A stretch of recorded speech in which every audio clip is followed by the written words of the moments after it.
Dan percayalah apa yang dikatakan Tuhan dari lidahnya sendiri. Ya.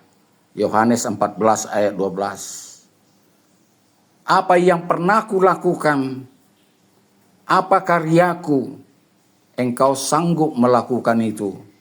Bahkan lebih besar daripada yang pernah kulakukan. Asal engkau di dalam aku. Nanti kalau Anda baca nanti di Yohanes 15 di situ ada judulnya pokok anggur yang benar. Akulah pokok anggur yang benar, Bapakulah penguasanya. Setiap ranting yang berbuah akan dibersihkannya agar berbuah lebat. Dan setiap ranting yang tidak berbuah dipotongnya dan dibakar. Tinggallah di dalam aku dan aku di dalam engkau. Di luar aku, engkau tidak ada apa-apanya. Engkau tidak bisa berbuah. Tetapi jika engkau di dalam aku, mintalah apa saja yang kau minta. Engkau akan memperolehnya. Itu inti dari Yohanes 15 itu.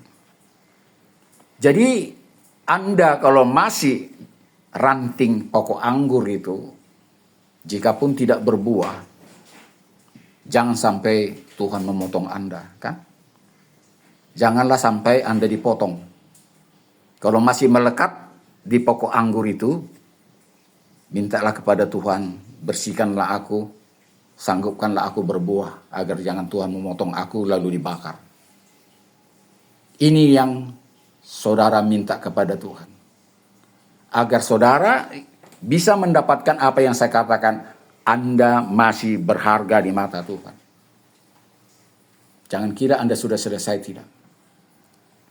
Ada kasus yang tadi, ya, gara-gara saya dapat info mematikan musik, terganggu kepada dia karena bersebelahan, ya, gara-garanya itu orang nyanyi-nyanyi dan sebagainya, ditegur, terjadilah mungkin perkelahian dan penusukan dan sebagainya, dan yang pemilik lapo tuak itu mati, yang sudah berumur, ya. Kalian tidak kenal itu yang mati? Kenal? Oh, kenal. Satu kampung. Ya, saya dari kampungmu tadi sengaja melihat di situ. Saya kira jumpa di sini, tapi tidak apa-apa. Ya. Dan penduduk situ sudah artinya tidak menerima kehadiran mereka di situ lagi. Ya, satu kampung. Saya lewat gang itu tadi. Ya. Dan saya diberitahu itu salah satu ibu lah yang tinggal di situ. Saya pun tidak tahu kasus itu. Artinya apa khotbah saya ini kepadamu yang di dalam tahanan Polres ini apa? Sadarilah bahwa saudara ada dalam dosa. Dan dalam dosa saudara masih ada kesempatan untuk diampuni. Jika saudara mau. Jika saudara mau. Maukah Anda diampuni oleh Tuhan? Tapi ada persyaratannya, kawan. Ada persyaratannya. Bayangkan Yesus itu yang sudah terpaku.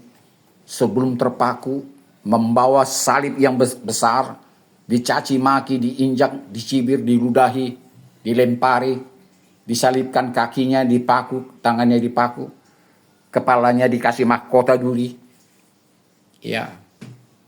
Dia harus dikasih anggur asam atau tuak yang sudah asam. Ya, bayangkan. Dan setelah mati dia memang lambungnya ditusuk. Ya. Demi untuk saudara dan saya.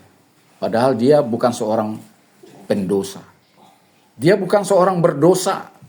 Mau berkorban untuk Anda. Dan sekarang dia mau mengampunimu. Tuhan hanya minta, engkau harus menerimaku sebagai Tuhan dan Juru Selamatku.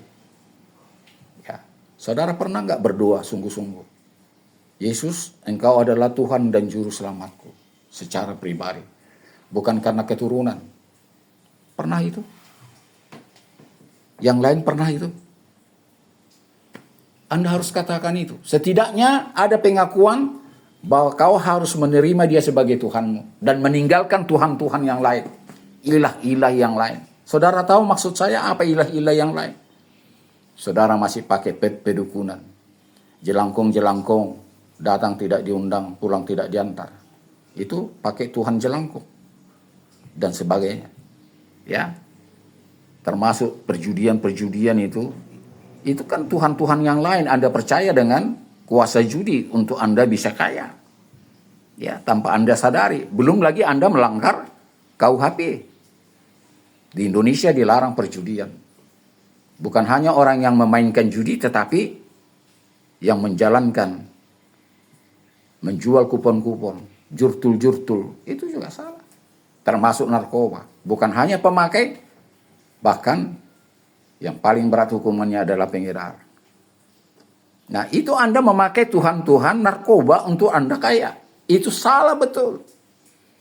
Padahal Anda sudah pernah dengar, lihat burung pipit, dia tidak menabur.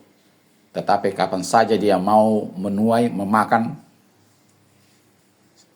bisa. Lihat itu bunga bakau yang begitu indah tanpa memintal dia. Bukan dia yang pintal itu. Terjadi keindahan kepada dia. Bagaimana cerdiknya burung-burung yang kecil membuat sarangnya. Begitu indah dan mewah, luar biasa anyamannya. Yang saudara bisa lihat di medsos. Masa saudara kalah dengan mereka itu? Tuhan memberikan Anda dan saya, kita ini, ya, pengetahuan, kecerdikan, tenaga, pikiran. Jangan menyerah dengan ilah-ilah lain, ya, dengan nasib. Ingat, kalau engkau percaya kepada Yesus, tidak ada istilah nasib. Kalau agama lain mengatakan ada nasib, mereka lah itu. Tetapi Yesus tidak pernah mengajarkan nasib. Semua adalah karena bukan kasih karunia. Karena Tuhan memberikan kasih karunia kepadamu. Engkau bisa seumur ini, seganteng ini, Anda termasuk orang ganteng loh. Itu karena kasih karunia. Bagaimana orang tidak punya kaki, tidak punya tangan. Tapi jangan bilang itu adalah karena dosa orang cacat itu. Jangan bilang itu karena dosa orang miskin. Jangan itu bilang karena hukuman daripada Tuhan. Tuhan tidak terlalu gampang memberikan hukuman sampai orang cacat. Tetapi firman Tuhan mengatakan terlalu lama kita buka dan baca. Semuanya ini, bahkan orang buta. Akulah yang bikin orang matanya buta. Akulah yang bikin orang cacat. Akulah yang bikin tangannya patah. Dan akulah yang bikin kesusahan. Tetapi pada saat mereka menderita, aku ada pada mereka. Aku ada di sampingnya. Aku menolongnya. Aku melukainya dan aku juga yang menyembuhkan. Aku yang membebat lukanya. Sehingga tangannya yang patah itu semakin kuat. Lebih kuat sebelum patah. Itu perkataan di sini. Maka itu kalau rindu apa yang saya katakan ini terlalu banyak kita baca, nanti kita cari habis waktu. Cari ada di situ perkataan itu. Ya. Aku yang melukaimu tapi aku juga yang menyembuhkan. Agar namaku dipermuliakan. Jadi itu yang mau saya katakan kepadamu di sini. Kalau engkau mau dosamu diampuni, pertama engkau harus terima dia sebagai Tuhan dan Juru Selamat secara pribadi. Dan itu saudara harus dibaptis. Tanpa saudara dibaptis dalam nama Bapa, Anak, dan Roh Kudus, tanda saudara sudah menerima dia, itu semuanya sia-sia. Sekalipun Anda berbohong, tetapi di mata orang-orang yang menyampaikan kabar baik ini, Tuhan senang Anda mengatakan itu. Tuhan yang mengetahui keikhlasan, kebenaran omonganmu, berbohong atau tidak. Dan setelah itu saudara akan mengikrarkan pengakuan iman rasuli. Anda pernah dengar itu kan? Kalau di Islam itu 2 kalimat syahadat. Kalau kita itu pengakuan iman rasuli. Baru sah saudara seorang Kristen. Sama seperti mereka sah sebagai seorang Islam. Harus menyebutkan itu dengan sungguh-sungguh. Bukan dengan perkataan bohong. Dan setelah itu, saudara harus mengampuni orang yang bersalah kepadamu. Agar saudara pada saat minta pengampunan dosa, saudara juga terampuni dosanya. Coba baca, kalau ini Anda baca perlu. Silakan buka, kalau ini penting.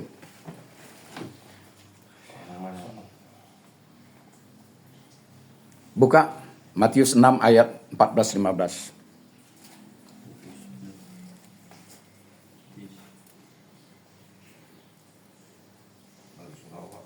Bisa yang kuat baca Matius berapa, Pak? Matius 6 ayat 14 dan 15.